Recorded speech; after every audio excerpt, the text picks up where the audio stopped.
What's up, guys? Welcome back to Brooklyn. Welcome back to another episode of F-Bomb Vlogs. This is all going to be about why I started snowboarding and how it came about. I was living in Florida for about 10 years, and during that 10 years, I was working at this boat jet ski rental.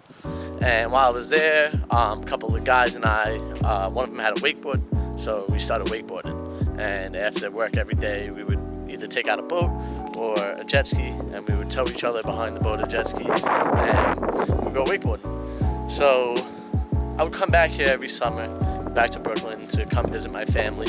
And one time I came back in the winter, and I wanted to snowboard, but my brother already knew how to ski. So he told me that he could teach me how to ski like that. So I went with him, and just like he said, he taught me how to ski. It was like that. It was really easy to learn, but I could see how it could be like really hard to master. But I still always wanted to snowboard. Every time I went with my brother, I wound up skiing. So I wound up skiing like 3 times in a couple different winters. And so I was working at Fridays when I first got back here, TJF Fridays, and I was a server there. And my friends were going on this big group vacation out to Okemo Mountain, and they invited me to go with them. So I wound up being able to get off the time. But like a month before that, I was talking shit to one of my friends. And I was telling him I was going to hit these rails to prove that I can snowboard, no problem. So when that time came, we were up at the mountain. We got there probably, I would say, 8 o'clock at night, and we were all out just drinking, having a good time. And I had one too many drinks that night. So the next day when we got to the mountain, strapped up the board, there was about 20 of us there. And my friend told me, Frankie, just try to learn it yourself. I had way too many people to teach. So I was like, all right, no problem. I started going. I started getting the hang of like the backside carve, and but I was falling like every 5 seconds. Felt like the first run I probably fell about 100 times, and my tailbone was black and blue, and I was so hungover. This time down, I was getting frustrated. I was starting to get ready to turn in my snowboard for skis because I already knew I could ski and but I kept to it. Next thing you know, it was like something clicked, and I guess it was because the fact that I wakeboarded, I started getting the hang of like the same concept, except for leaning back and leaning forward, and like the same way you use your edge, use the side of the board to turn. How you doing? Good. So it was pretty cool. It was pretty unique. It was different. It was fun. I wound up really enjoying it. So the second time down the mountain, when we got down to the bottom, I wound up throwing up because I was so hungover. So I wound up stopping for the rest of the day because I just didn't feel it. I was so hungover. So I asked my friend Danny, the one who was teaching everybody, if we could go again the next day. He agreed. He was like, yo, I'm down. We could actually ride then. So there was about 5 of us that stayed back and wound up riding again. So I went down the mountain like twice the next day, and I really felt like I had a good handle for it. We were now at the top of a black diamond at Okemo. I forget which one exactly, but it was like in the beginning of the season, December. There wasn't much snow yet. It was very icy, and we get up to the top, and all these little kids, like these little 8 to 12-year-old kids, are just like hitting these rails and killing it. And, like me and my buddy are looking at each other like, what the heck?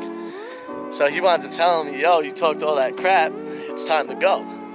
So I'm like, all right. I'm like, you go first. So he winds up hitting the rail, and he's like super excited because he thought he was gonna fall. And then I ride up, and I hit that first rail, and I was stoked. I felt that board hit that rail, and that feeling of that metal. Sorry about that. This little kid was screaming. There you go, in the background. So I jump up, I hit this first rail, and I feel the board hit the rail, and I land it, and I was like, what the hell? My friend's jaw dropped to the ground. So there's another little jump going to another rail, and I hit that jump, and I land on the rail, and I land it, and I just couldn't believe it. But from that moment on, I was hooked. It was just something I knew I couldn't be without. 100%, I wanted to have snowboarding in my life. I was still working at Fridays. Every Wednesday I would take off. and I would take a bus by myself out to the mountain. So I knew I was teaching myself, and it wouldn't be like, you know, the best, you know, possible situation, but I would still be able to learn. I would still be able to teach myself. I would watch videos and do what I had to do to like try to learn this and figure it out. So I would get on the bus. It would be like 4 o'clock in the morning. I would wake up from my house in Brooklyn. I would take a train to the city, Union Square to be exact, and I would get on the bus there, and we would ride out to Hunter Mountain. So Hunter Mountain is like a decent sized mountain. It's like almost 60 trails, 57 trails, something like that. And there was this one run called the Belt Parkway, and I would literally ride this every single time down because I felt comfortable on this trail. It was fun, and there was a lot of times where I was just like literally like Ryan Napton style, like slide slipping down the whole mountain because I was just really trying to get comfortable on that backside edge. And then, you know, I would slowly turn to that front side edge and, you know, just make stops with it at first until I really learned how to, you know, maneuver back and forth and do S's. And once I learned how to do those S's, that was it. That was the beginning of my snowboarding. It was simply just like this amazing moment. Like the moment that you got to the top of this mountain, it was like everything and anything that you had bothering you during the week or whatever, it disappeared. It was just beautiful. Like you could see everything, and there was just you're on a piece of wood that you're now going to direct and make it down this big mountain. You know, you have all these amazing people that are out there doing it that literally are interested in the same thing as you, and that's what makes it so fun.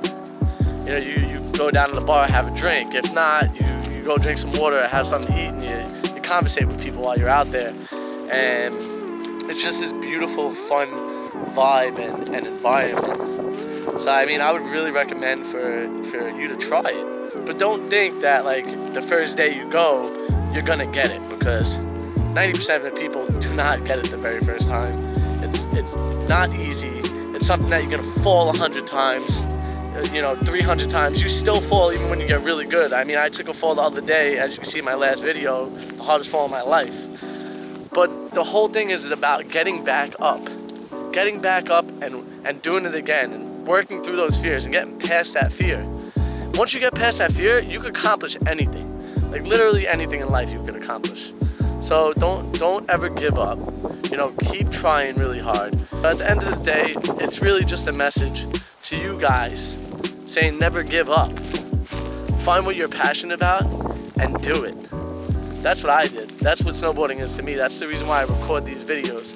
And you know, it's really more so for my progression, but I enjoy making the videos now, and I love getting people to watch them, and I love the fact that when I get feedback from you guys tell me that, oh man, that's so awesome. You know, such beautiful videos, such beautiful mountains. You know, oh, you're a good rider. You know, you're getting much better. You know, that's all great. I love that. You know, but I want you guys to find what you're passionate about, and I want you guys to try to do something like this, maybe possibly make videos of it. Make videos just for yourself so you can see how to progress, how to get better at these things. To everybody out there riding and putting out these videos, and they're all really good, and they make these awesome videos.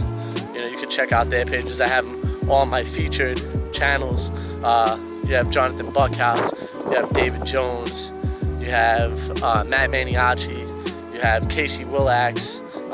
You know, these are all riders that literally just make videos for entertaining you guys and entertaining people that enjoy snowboarding and videos like these. You know, I'm not as good as these guys, but I'm trying to get better, and hopefully I get there one of these days. I promise you guys that I'm not giving up on this.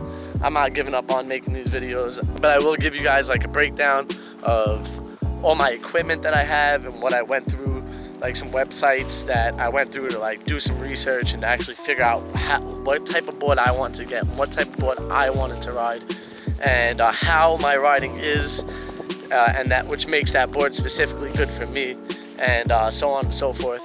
I hope I inspired some of you guys to, you know, whatever it is in your life, you know, go after it, go do it, enjoy it, have a good time. I mean, that's what life is about. We gotta enjoy life. We gotta give off a good positive vibe to each other. You know, that's that's exactly what snowboarding is for me, is this good, positive, wonderful vibe that like you get close to people you don't even know, you know, and all it takes is one conversation about snowboarding. Next thing you know, you're snowboarding with this person 2, 3, 4 weeks in a row. You know, it's pretty cool. But I really hope you guys enjoyed this video. Give it a thumbs up, share with your friends. You know, that always helps me, helps the channel.